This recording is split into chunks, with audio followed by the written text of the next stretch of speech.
Good afternoon, everyone.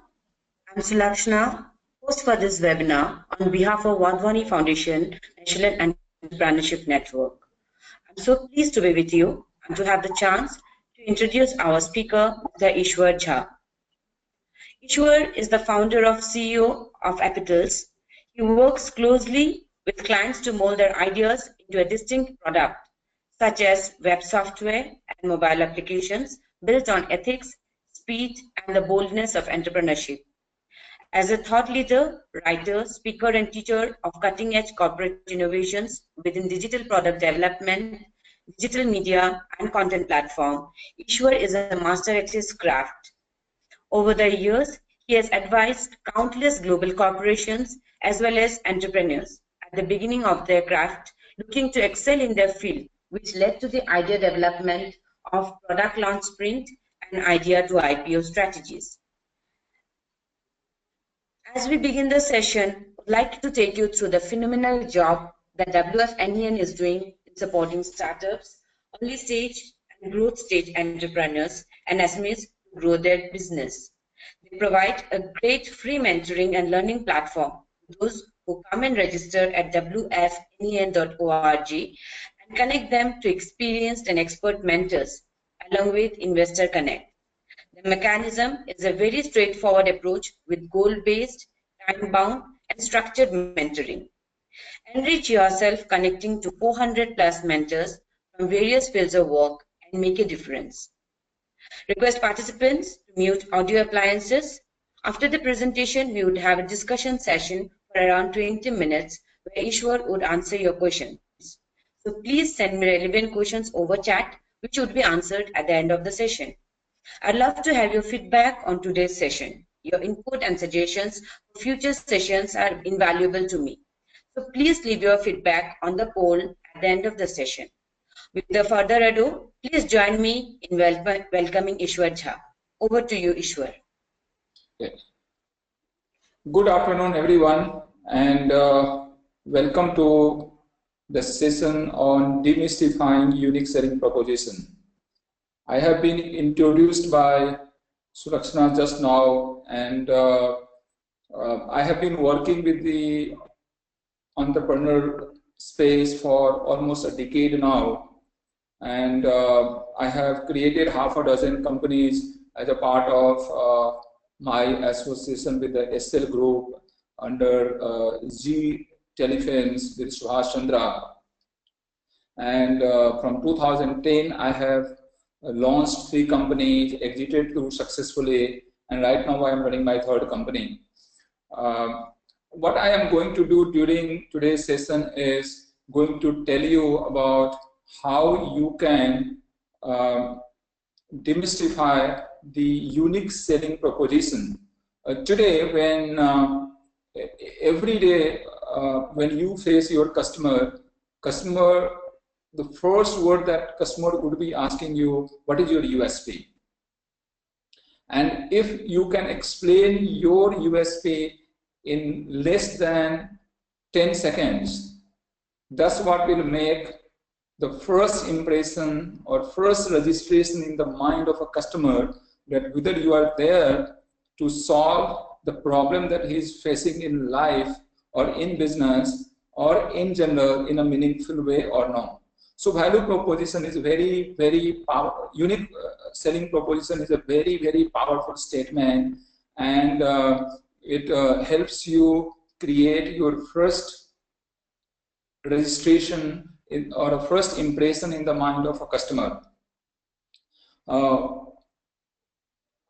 think I have just given you a little bit brief about who I am, what I do. So I have been CIO of a Sony, then I joined G as the CTO, and then gradually became the CEO and head of their digital business for the entire group. I spoke to you about my entrepreneurial journey of 18 years, and then last 6 years I'm an entrepreneur myself. I am here to touch the lives of 1 million young students to nurture them to become employable. That's my first goal. And I am here to connect, coach, and mentor 10,000 entrepreneurs to augment a generation of entrepreneurs in India. And I thank Varvani Foundation for its pioneering efforts under NEN program to help facilitate entrepreneurs like you. What I have seen throughout my career is for any business to be successful, you need 5 things. The number one thing is a strong value proposition. Value proposition is what people see first, or people pay money for, and that's what today, whatever product that you see or whatever the money that you pay for that product is based on the value proposition that it offers to you. So if you have a strong value proposition, that will lead you to a pricing, and that will lead you to a margin. It is not other way around, that you will set pricing the way you want and then you expect customer to just buy the product. Today you can see a mobile phone industry, that there are phones available at 5,000 and then there are phones available at 70,000, and people are buying both the phones with the only differentiator, the kind of value proposition that they make. So if you look at the iPhone, because it has a strong ecosystem, and that ecosystem gives lots of ease of use, convenience, power to the consumer, they demand high value proposition and they demand higher price. The second thing, what makes business succeed, is a continual stream of lead and business opportunity. So it's not just about having one-time lead or having one closing, but continuously keep getting the leads and converting those leads into business opportunities. Third thing, which is very important, is cost effectively and consistently converting leads into paying customers, and then having a system to monetize the customer rather than just selling them one time. So, for example, when you go to pizza, go to any burger, say McDonald's, as soon as you order your burger there, they ask you for a soft drink. So what they are trying to do is that they are trying to monetize you at that very instant. So how or what are you doing for your product or your business or your company by which fully monetizing the customer rather than just selling them one time or selling them one product and stopping it there? So suppose you are selling them a product, can you also go and sell them a service? And then the last thing is having a system so effective and so efficient that you are able to get more and more things done day in and day out. Normally we have seen that entrepreneurs get caught up in day-to-day, they get caught up in coding, they get caught up in fixing the problems, they get caught up in running operations, and then what happens, the whole business gets stuck or the whole business gets into trouble. So, so these are the 5 factors that help succeed in a business. And with that factor of success in the mind, if you see, end of the day, business success depends only on 3 factors. The number 1 factor is, what is that interesting that you are trying to sell? Who is exactly interested to buy what you are selling?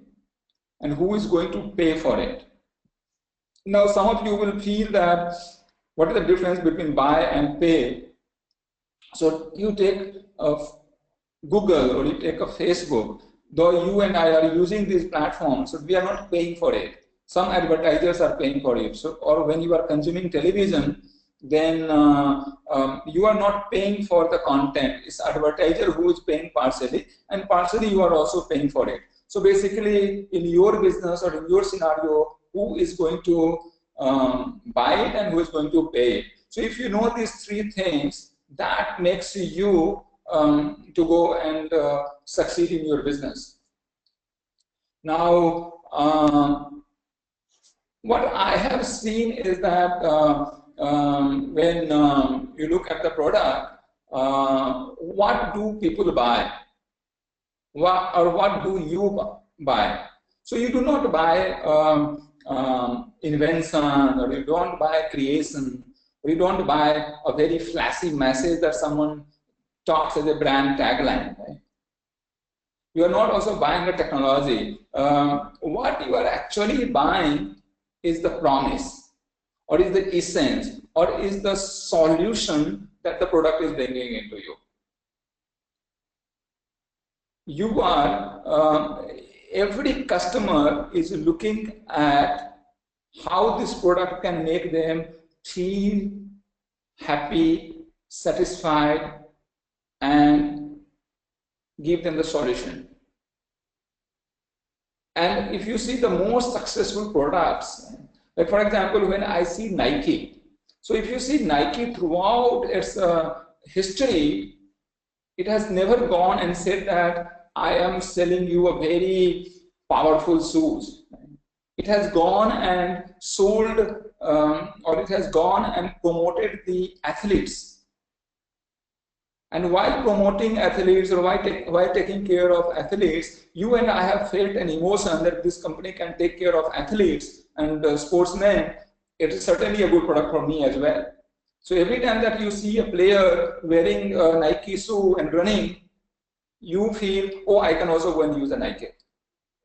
So what happens is that people want to see the experience.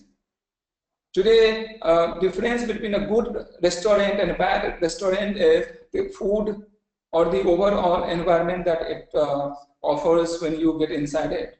So you are just buying an experience. So when you are putting your product, what is the experience that you are delivering to the customer? And while doing that, at this point of time, I would like you to ask yourself a question: are you selling an experience? What is the experience that your customer can get from your product? Also, so around this today, we are going to demystify the whole thing. That going forward, I am not going to focus on technology, or it is not about invention, because most of we say that invention is my USP, or technology is my USP, or the product is my USP. Actually, your USP is the craft, the connection, and the emotions, and the promise that your product or service makes to the customer.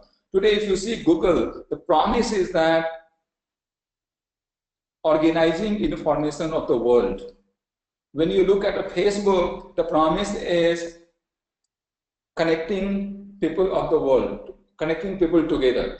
Now, after connection, people are sharing video, people are sharing their experiences. It's a different issue. But their promise is that they help you connect.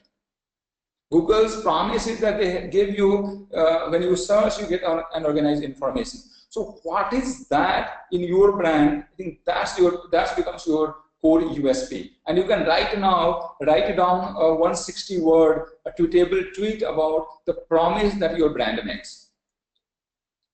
Now, what has happened is the market is today flooded with a similar product from similar companies with the similar features, having similar things. And when they go and face the customer, or when you go and talk to customer and say that, hey, I want to offer you another product which is similar to something already existing, or customer is already using, or customer has found some solution, they start actually getting into very, very scary mode, right? They start feeling scared, they start feeling worried, their fear comes in a different form. So the number one fear that they comes, and they say that, oh, am I being sold? We all know what is happening when Eureka Force salesman comes near to you. You know that this guy is just coming to sell you a product, whether you want it or do not want it. Making mistake, right? So sometimes when they buy your product, they know, is it going to work for me? Is it going to help me get solution to my problem? Is it really going to work for what it is designed? So they have fear of making a mistake while buying your product or service. Then the third thing that they do is they feel that, is this guy is lying to me? Because today, you know, lots of people say all marketers are liars, or all salesmen are liars. So they feel that are they getting someone lying to them, or this company is lying to them? Then incurring debt. So people do not want to spend money, especially if you see our Indian economy, we have so much of cash, but our cash are hoarded in jewelry and in gold. So people do not want to spend money on transaction things. So also sometimes people do not have money. So they feel, oh, if I buy it, what is going to happen? How am I going to pay for it? Do I have to borrow from someone and all that? Then the fear of losing face. So if they are buying the product and with some promise, say for example, I am buying something or I am taking my wife for a dinner and I go to the restaurant and it does not give the kind of experience that she expects or that I am telling, then am I going to lose my face? Then the fear of unknown, that how will I use it, how I'm going to benefit from it and all that. Past bad experiences, prejudice, and they also get scared the way you put the words about your USP or about your product. So sometimes you say, hey, everyone is catching up with a cancer, and you can also catch with a cancer, so buy my product.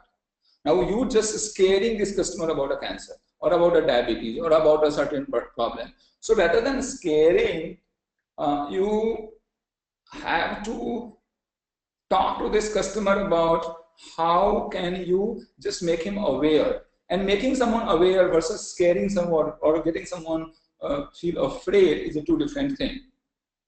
So this is the premise from which the customer comes in. Now, how are you going to communicate with the customer then?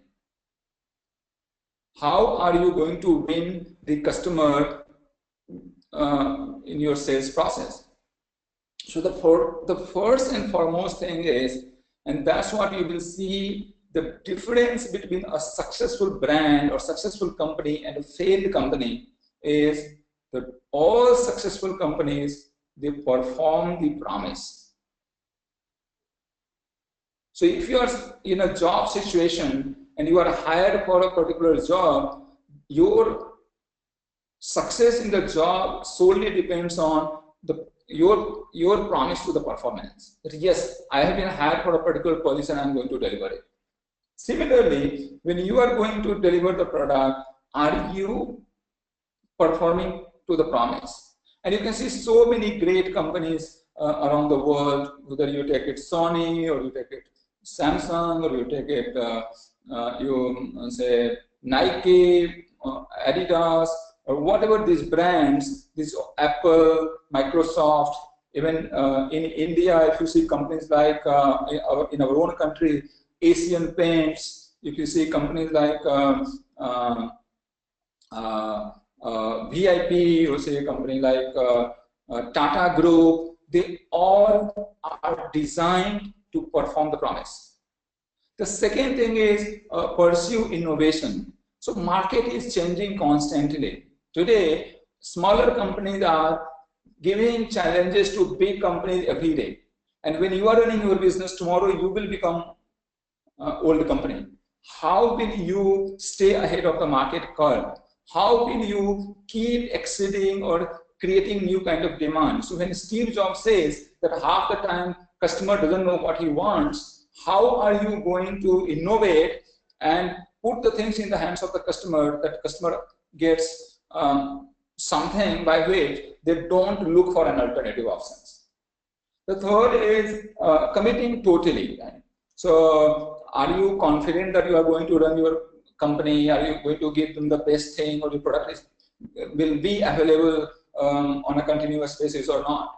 Then your product has to be easy. You can't expect, I have myself personally seen so many products, it takes a hell lot of efforts to use the product. The products like companies like Nokia went down, or BlackBerry went down because it did not innovate. It made things a little complicated. If you see, at one point of time, BlackBerry was the most easy product to use. And it became most complicated because companies like Apple and Android came with a new kind of emailing interface, and it became much more user-friendly. Then the thing is, don't hide. So for example, if your product is not working, I built a company which was the first company to launch live TV inside the car, and the product was not working on highways. So when we used to sell, we used to tell customers that, sir, it will not work on highways because we do not have a 3G coverage there. So don't hide, tell customer the truth that yes, it will work in this condition, but it will not work in so and so condition, right? Then you need to guard your reputation. Today, especially because social media is available, people can go and put about you or about your business or about your product on consumer forums or Twitter in no time. You need to guard your reputation. You need to handle your customers very, very carefully. Then nurture leads into until sales closing. Most of the time, we have seen that salespeople, especially, they will do few follow-ups and then they will put the lead into a corner because they feel they can't convert it. So sometimes you may not be able to close with the customer on time. Sometimes customer may not buy from you immediately. But if you keep on nurturing, keep on following up, keep on informing customer about the progress or the benefits, certainly the customer will come back to you at some point of time. Then have integrity. I think integrity is a very, very important factor. If you commit, say, if you say, I tell you my own example, I think a few days ago, I was at one of the health insurance company call center, and they are saying, connect to live well or something. And I was asking for a customer service after having an insurance product for almost 8 years, and they were not even able to help me in the right way. And they then denied the whole thing. So when you offer something, when you promise something, don't pull back from it. Then pursue a value. Every business runs on a value. Tata Group runs on trust. Google runs on a certain value. Every company runs on certain value. If you must set a value for your company and you must pursue it, not just put it on your website or on your marketing collaterals and forget about it. And never ever fail a reliability test. So whenever you are going for a prototype, or you are going to do a demonstration, or whenever you are going to showcase your product, see that everything is working. I have seen numerous examples where people say, hey, my product is working, but when they open the app or the solution, it starts failing. And then they say your server causes the problem, and hardware causes the problem, and this is causing the problem, and reboot is causing the problem. Never ever allow something to fail just like that. I thought I will bring this top brands of 2017, and if you see, these are the companies, they are built on exactly the things that we just discussed about. They offer integrity, they don't back out on their promises, they perform to their promise, they show and tell exactly and definitely what they are, and that's how they have become top brand in the global market. So how are you going to establish yourself into these slots going forward? I think that becomes your USP. Now, since we have spoken about USP, I would like to come and talk to you about how to go and decode the value proposition, right? So let's look at this format. It is actually business model canvas, which is available on internet. You all can download. What we are going to do is that we are going to look at this, and I am going to tell you exactly what you can do to use this one sheet to decode the value proposition or unique selling proposition for your company. So, very first thing that you need to look at is your customer segment. Who is your customer? Because value for different customer segment varies differently. And to just give you an example, let's take a detergent, and let's consider Nirma. and surf. Both of these products have the same function. Both, when you use, they clean your clothes, but the customer segment for Nirma is poor and middle class or a lower middle class customers. But customer segment for Surf is a middle class and upper middle class segment. Today what happens is, I'm not sure about your business, but most of the time, most of the entrepreneurs, when I talk to them and I ask them about their customer segment, they say 7 to 70-year-old. No, it probably looks very exciting to say about that.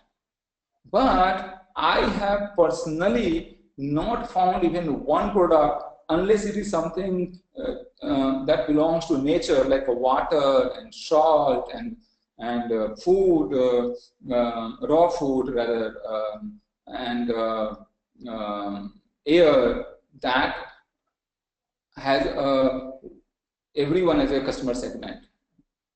So if you look at Apple as a phone, has a different customer segment. If you see Vodafone as a telecom provider has a different customer segment than Airtel, right? And that you can see in their commercials. One is aiming at youth, another one is aiming at matured business community.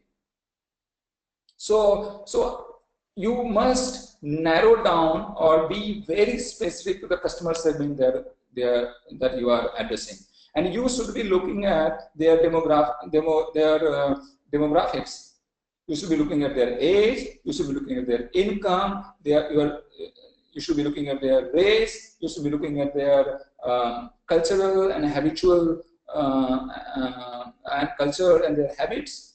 And based on that, you say that your product or your service is going to appeal very likely or most likely to this segment. And then for that segment, you should list down the value propositions. So, when you are going to list down your value propositions, value proposition is not all about just talking about what are the features that your product has, but what specific problem that you are going to solve. Which kind of needs of the customer segment that you have identified that you are going to satisfy. And then you should list out what are the features of your product that is going to address the specific need of the customer. Right? So that's why the customer segment is very important. You need to spend a lot more time and go into a lot more detailing about the customer segment, and then you should be looking at the value proposition that you will be offering that very likely going to address the requirement of the customer. I am going to tell you a very simple tool today. So you will have an idea. Just write down your idea on top of this sheet. You can create this sheet. It does not take any rocket science. And think about 25 things or 25 features that your product should have that will help the person or the customer buy or use your product. List down all sort of things that comes into your mind. If and just to make this list, you can do all sort of research. You can talk to your customer. You can see what your competition is doing. You can look at your own fancy and wishes. You can talk to your parents. You can talk to anyone required. But try to fill in as many as you can. So if you can fill 10, you can fill 50, you can fill 20, you can put 25. You can go more than that also. Right? And once you have done that 25 things, the next thing that you should be doing is list down the best 5 that you must do. Don't, because you can never, ever communicate 25 things. So even if you look at Microsoft Word, which has got probably 10,000 plus features, we very prominently only remember 4 or 5 things. So we know that it helps us do a processing. It helps us format the document. It helps us save and export the document. It helps us edit the document, and it helps us delete the document if I don't want. Do I remember those thousands of features that Microsoft Word is offering? Do you remember? Don't. So what you do is that write down the top 5 features of your product which is going to be beneficial, or which is going to be the real value proposition that you are going to solve for the customer. And then you come back to this stage and just write down those 5. Now you can again go back to your customer segment that you have defined and talk to them saying that, hey, I am looking at building this product which is going to give you 1, 2, 3, 4, 5 things. What do you feel? And the customer wants you to, yeah, out of this, these 3 are very important for me. Or they tell you, this 3 are important, but I feel there should be another one which you are missing here. And like that, when you will start talking to your customer, you will find that out of the 5 best that you have decided, what your customer is talking about. And you can't just say customer very directly. You can ask his pain, you can ask his problem, you can do some kind of reasoning, and you need to keep on coming back to this until you find a very rock solid 5 value proposition for your business. So it's not just about you decided 25 and then you got 5 and then it is done. What you do is that you get a customer segment, decide 25 on your own, shortlist the 5, go back to your customer, tell them that exactly how this 5 solution that you are thinking will solve the problem that he is facing, or will give a better solution to the already product or service that they are using, and see what they are telling you. And once you have this, then this becomes your most needed value proposition or most desired value proposition in your business. So, so what then you can do is that you can create a seed called need, want, and desire. So need is something that must be there, and that need becomes your unique selling proposition. If you are not addressing the need in the right way, you do not have a value proposition. And then you can keep the want, which is the next phase to build after you have a minimum viable product. So lots of time people talk about minimum viable product, and they say build something and show to the customer, or show to your investor, or show to some stakeholder, and then if they like it, you go and build the next one. The minimum viable product that you are building should be built on these 5 features. The value proposition that you are talking to your customer, the unique selling proposition of your product that you are talking to your customer should be this best of the best 5 things that you are going to offer through your product or through your service. Now, once you have got, and another technique that I am telling you, that once you have got that 5 unique value proposition done, and you still feel that you may be missing something, so you can go and do a competitive analysis. I know that lots of you feel, lots of entrepreneurs have reservation about talking about their competition or competitive landscape, but here what you should be doing is that you should name your 3 competitors, successful competitors, and find out the features that made them hit, and find out the features that they miss. And let me just tell you at this point of time, recently I was talking to an engineer in Facebook, and he said me that Facebook on an average builds 1,000 plus features every year. Do you remember 5? Or do you use 5? Do you use 10? Do you even notice those? We don't, right? But because they have engineering, they have money to afford, what they do is they build a feature, they bring in front of a set of customers, they see how customer is reacting to this. If they see the customer is reacting positively and it is taking some kind of virality, then they keep it or they push it then into the mainstream or they withdraw it themselves. But you as a startup or you as a small company may not afford that kind of situation. You can't experiment directly with your customers. So the better is that you look at your competition, look at the hits that they have done, look at the misses that they have done, and then go back to your 5 list and say, hey, do you still have the features which is rock solid compared to your competition? And then based on those 5 features or the 5 features that you have identified, what you do is that I am just giving you an example, say taking a mobile phone as an example. So the 5 key features of mobile phone is processor, memory storage, screen size and quality, battery life, and camera. And when you have these 5 features, you look at the presentation, what if you see between the products, iPhone and Samsung, these all parameters put in a bottom and then putting rating between 1 and 5 about your product, you do the value curve analysis. Once you put your product versus the competition available, your idea or your unique selling proposition versus your competition, you will exactly be able to understand what makes you unique. What will put a glow on the face of a customer when you will talk about your product? What is the love mark that your product has? And I am a big fan of this word called love mark.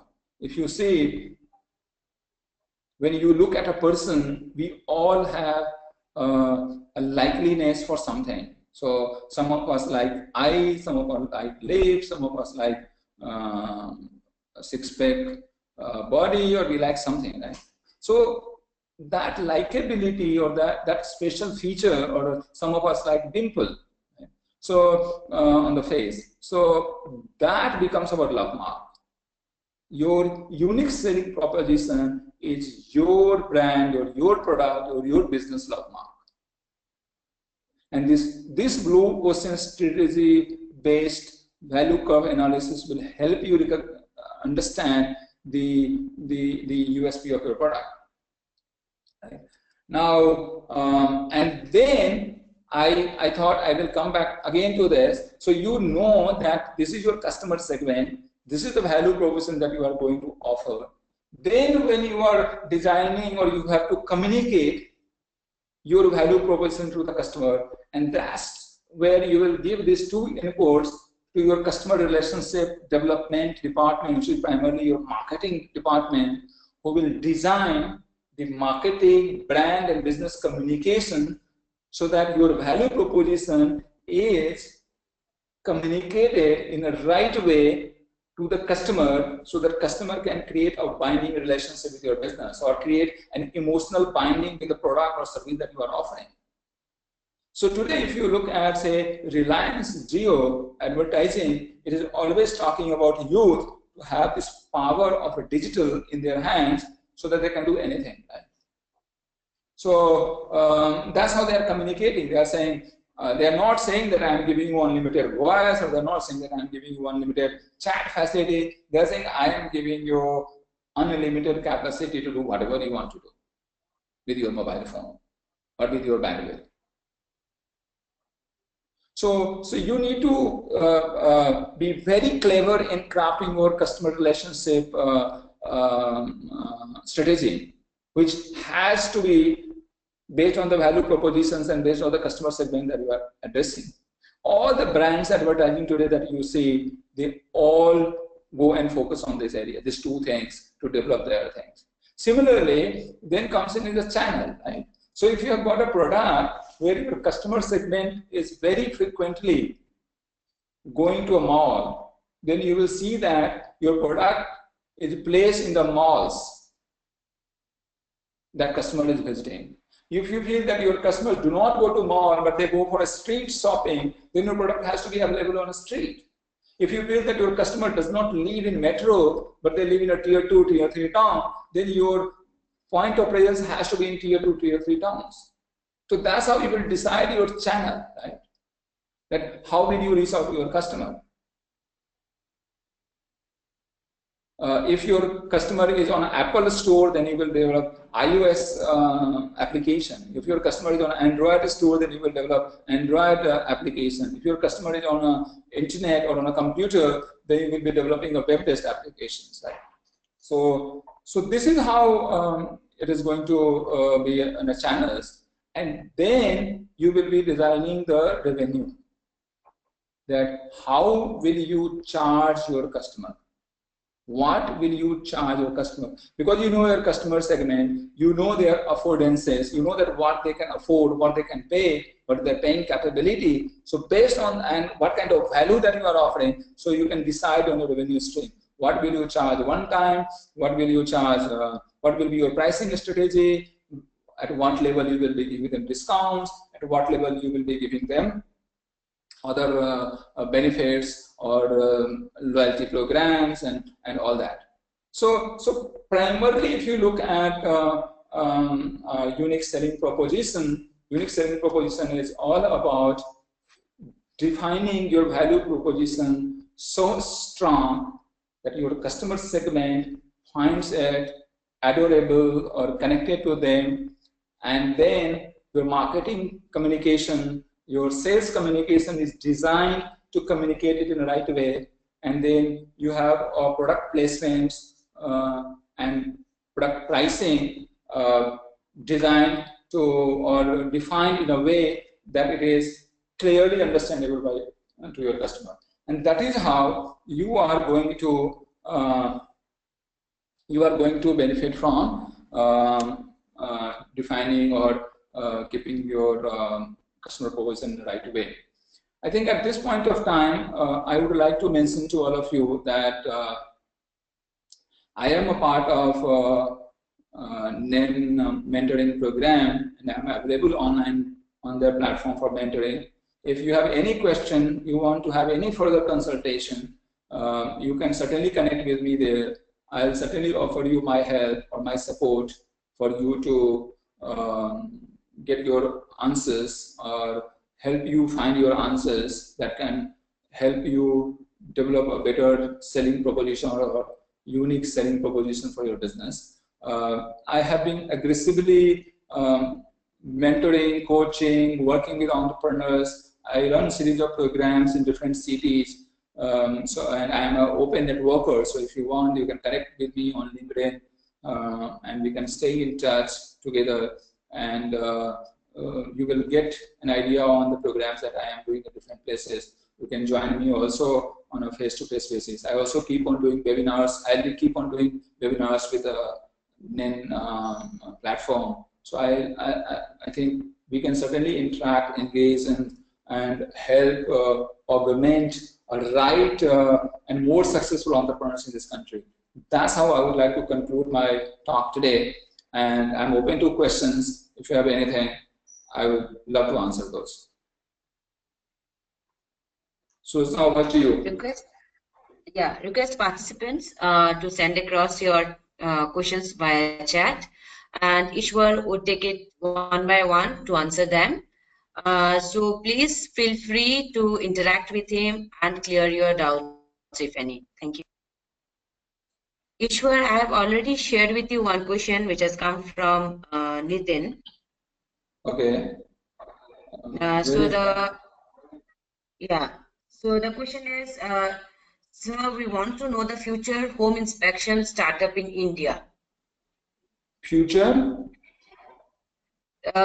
home inspection startup.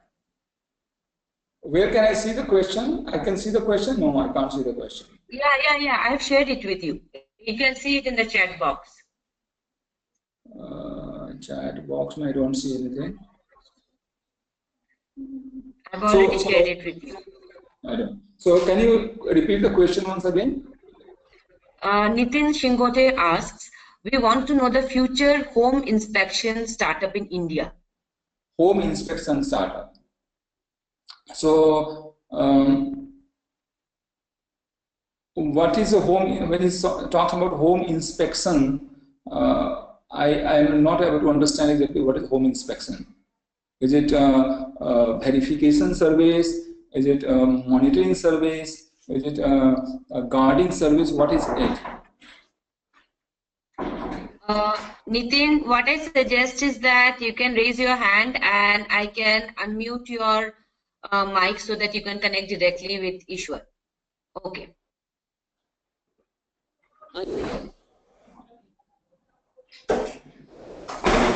Please speak up, Nitin. Please speak up.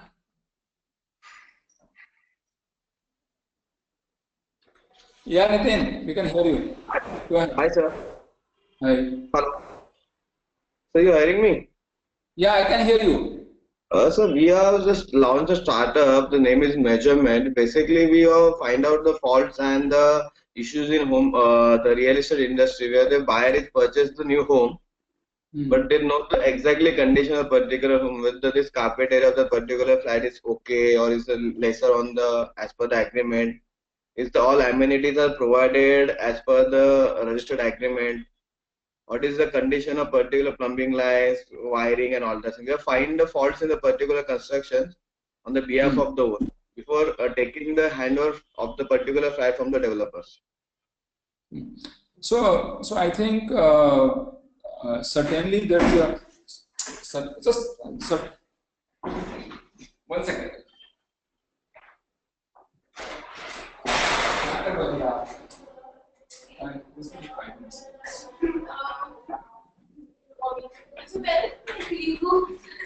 Yeah, so actually, if you see this space, there's certainly a gap. There's certainly a market need for this. But again, if you see, say, places like Metro Mumbai, especially, right? So there are lots of multi-story apartments. So if one verification happens, everything else is sorted out, and people will go that yes, for me everything is satisfied or everything is better. Then other people will believe them. But small towns where there are lots of bungalows and lots of individual independent apartments, probably there it could be a good service. Okay. Yeah. Thank you, sir. Yes, welcome. Thank you, Nitin. Any other? I have questions from Vishal, Sanket, and more. So I'm just a few of them. I'll just connect you to them who have raised hands. Otherwise, Sure. I'll just read out the questions myself. Sure. You can please speak out. Hello. Yeah, hi. Hi, Ishwar. Hi. So I want to ask you one question. Actually, I am from rural area. So how we can target the rural area audience if I want to start up in spices business, like whatever the mustard or like that kind of product? So you want to launch a startup for spices to sell spices, Yes. and you want to position it for rural area, right? Yeah. So if you see, I think I have some rural background because I belong from a village. Now people across country are buying ready-made or ready-to-use spices. People do not want to prepare themselves except few places. So certainly, I think there's a prospect to launch a spice business. Only last week I met someone in Pune, and they were saying that he runs 900 crore turnover company by selling spices, right? So, and that too in a bulk. So it's certainly a good market. It is going to be a successful market because if you see last 2 years, Tata has launched a spice brand, and then Baba Ramdev has launched a spice brand. And what I have got to learn from the industry that both of them are doing pretty well. So if you have something unique, if you have something by which you can create a proper cost benefit advantage for the customer and offer high quality, genuine spices, I'm sure there is a market for that. Yeah, thank you. I have a question from Sanket Mishra. Okay.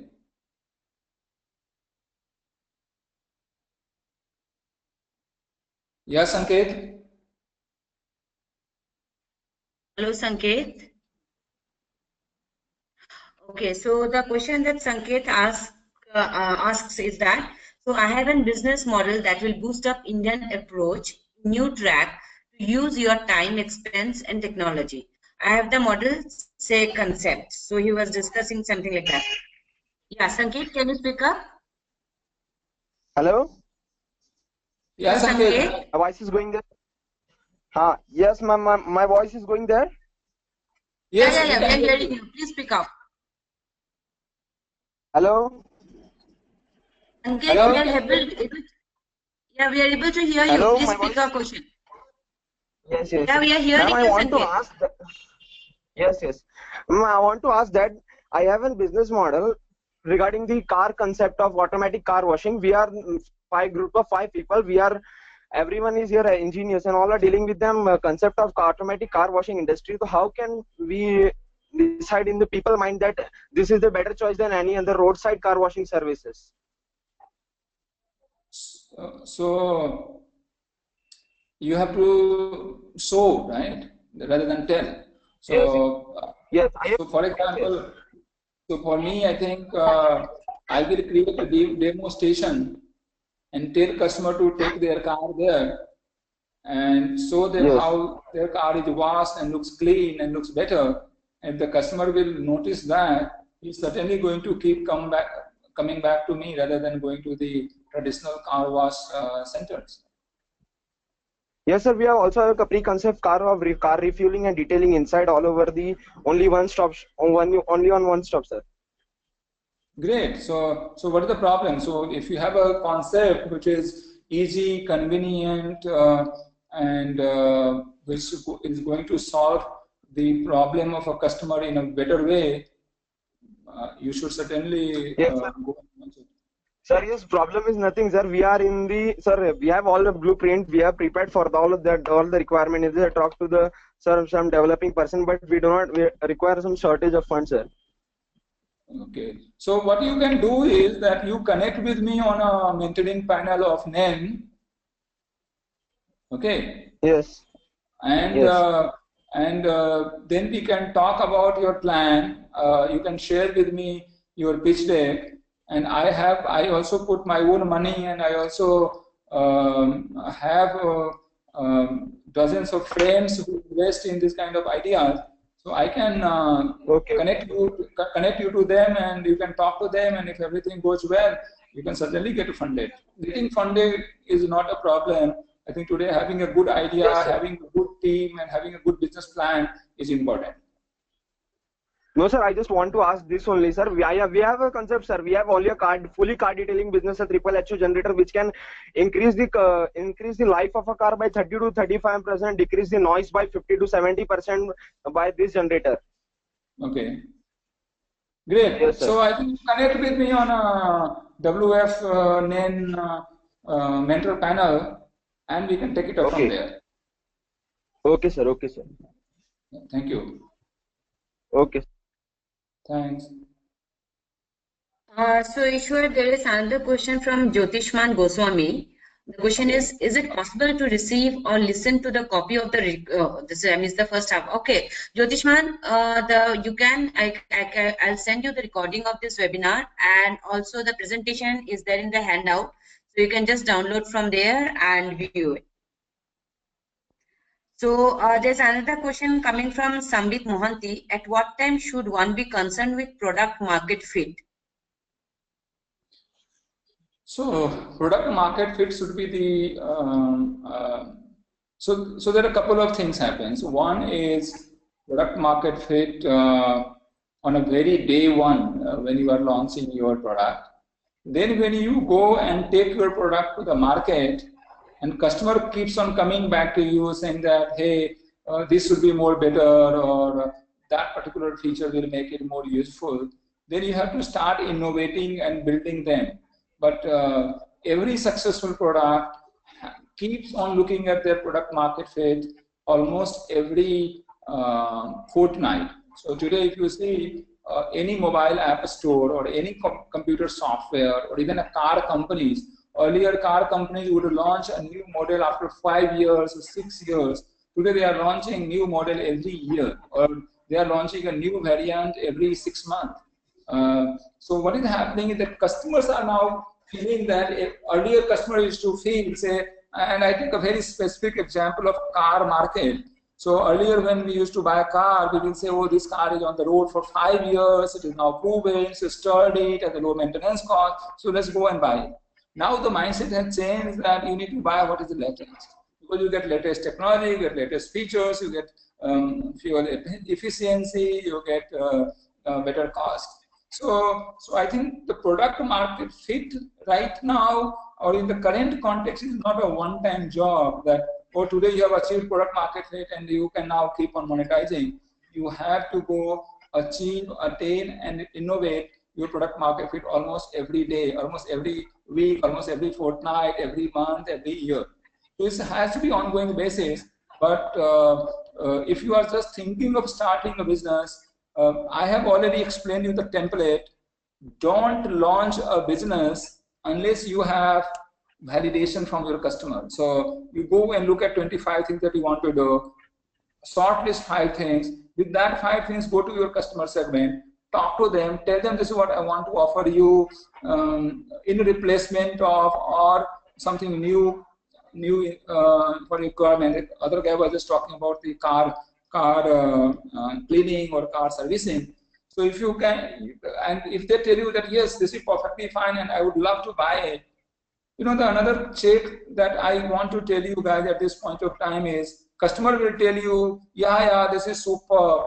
Tell him that, hey sir, if I bring this product to you today, will you pay me 10 rupees or whatever the price that you want to put? And then see how his face color changes. If he says you, yes, sure, I would love to do, ask him for a contact details and then see how his face changes, or does he give you or not give you. I think this today product market fit is not about whether I am feeling the product market fit is there or not. It's more about how customer feels that your product is product market fit. And if you can, and I think that has to be on a day one for sure when you are launching a business, and when you have launched your business, it has to be a continuous efforts.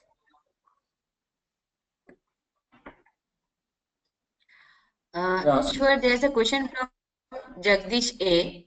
How different vision statement is with respect to value proposition? Which statement? How different vision statement is with respect to value proposition? Vision statement. Okay, vision statement. Okay. So, you know, so vision is something like your existence. It's like Tata Group says the vision of Tata Group is trust. It does not say that I will give, and that trust is translated in the products that Tata Group builds. Whether it is building a steel, or it is building truck, or it is building aircraft, or whatever. So trust is an inherent value that your vision is a ultimate. I call it supreme moment that your business talks about. But value proposition is, or a selling proposition is a very, very defined benefits and outcomes that people will experience when they will buy the product. So for example, if I am buying a Tata Steel rod today and putting it in my house, it must build a solid structure, but whether it's trustable or not will be proven 20 years from now. And that's why I see the vision that Tata Group says that I'm a trust company. That means if you're using my rod or my iron for building your house, even 20 years later, the house will be equally strong and comfortable and to give you a safe living inside your house. That's how I would like to differentiate it. Ishwar, there are 2 participants who are asking your email ID so that they can share their business model, which they do not want to take it up in this platform. So if you are comfortable, you can share the same. I have suggested them to come and register on WFNEN, where they can come and connect with you. So Exactly. alternative, yeah.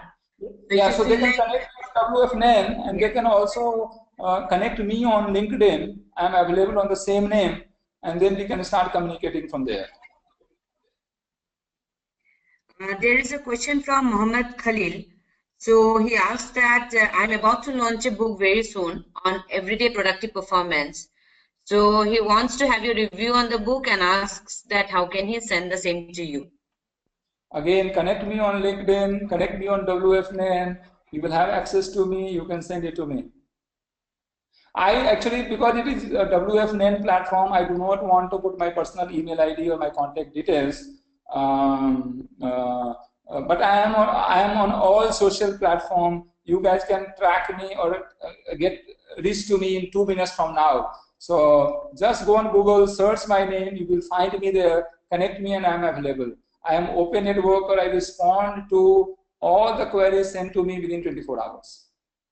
So it's a very simple logic I have. I'm here to help. I am your extended hand, and trust me, my supreme goal or supreme purpose is that I help 10,000 entrepreneurs to become successful in this country. I myself am an entrepreneur. I run my own business, but my realization today is that I am a better Chanakya than being Asoka. Now I'm looking at Asoka in all of you, and if I can be a good Chanakya, it's more than a welcome thing for me. That's so much. Yeah, that's a fabulous thing, Ishwar. So participants, if you have any more questions, please send it across through chat. We are going to end the session soon. So please send out your questions as soon as possible.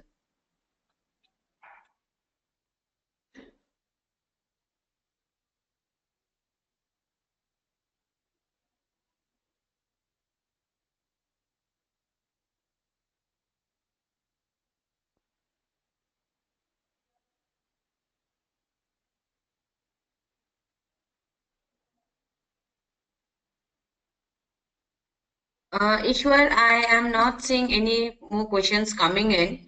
So maybe we will end this session for today. And if there are any questions, I'll send it across to you so that you can answer them. Sure. Yeah. So concluding this webinar on demystifying unique value proposition, it was a pleasure having the webinar session with Ishwar.